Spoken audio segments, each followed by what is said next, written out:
based on your knowledge, your background, your clinical experience, what is the psychology of this mob violence?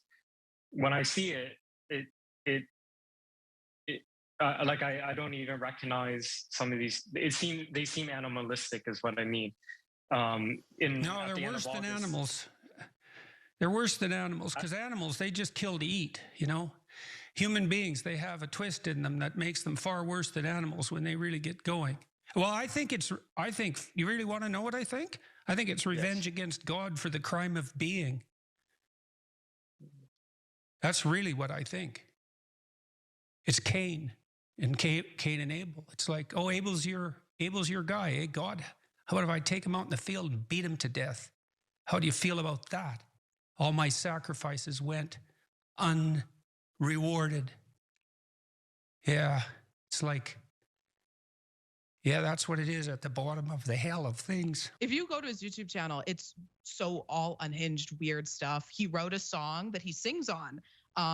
It's so strange. It's the weirdest thing I've ever seen. But I would like to congratulate him on perfectly encapsulating the look of busted. I didn't know.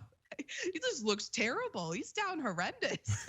What happened to him? Not down bad. He's down atrocious, catastrophic. He could have scurvy. He might have had a little apple cider and it might have gotten to him.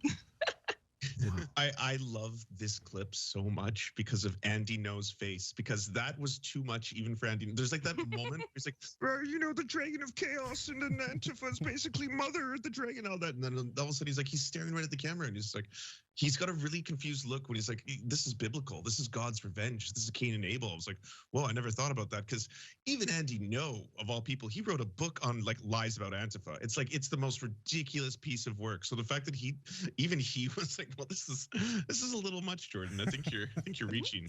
The climate change one is a weird one. So that's because there's no such thing as climate, right? Climate and everything are the same word.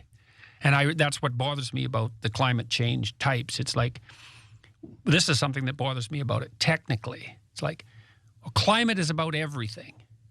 So, okay, but your models aren't based on everything. Your models are based on a set number of variables. Yeah. So that means you've reduced the variables, which are everything, to that set. Well, how did you decide which set of variables to include in the equation if it's about everything? And that's not just a criticism. That's like, if it's about everything, your models aren't right. Because your models do not and cannot model everything. He's so smart. We just don't get it because we're dumb. Yeah. And even though he's not a climate expert or a climate scientist, has no expertise in this area whatsoever, he's just better than all of us and knows better than all of us. And since he used that ridiculous word salad that you all heard, he knows what he's talking about. We can rest easy, no climate change. Okay. Exactly, yeah. You guys are real smart. Kudos to him for not, like, at least learning a little bit about climate science. So there'd be a little bit of ambiguity because he's got a PhD in, I don't know, something. So maybe he's learned about it. No, clearly he hasn't. So I appreciate him not doing the bare minimum there. With regard to the final phrase, criminal physician, I must say that I've had some post-coital, so to speak, regrets about that phrase. It is clearly the case that the surgical operation performed by the butchers who butchered Elliot/Ellen was legal. So, was it criminal or not? Were the operations undertaken by the fascist physicians who carried out the Nazi medical experiments legal? Yes, under the laws of the time. But were they criminal? I'll leave that question up to you to answer. He looks like, I haven't watched that Man in a High Castle, but it feels like that kind of vibe from the commercials, right?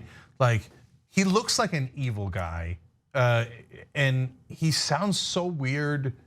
And why did you shoot it from the side? Are you trying to be artistic? I thought this was like an emotional plea. It's just creepy. Like, everything about this guy is like, on a scale of 1 to 10 on creepy, it's 20. What was his comment about post-coital? Like, yeah, what was no one buys that you're post-coital anything. But it didn't have any logical connection to anything else he was saying. He just wanted to say post-coital, partly because he knows that his followers don't understand it.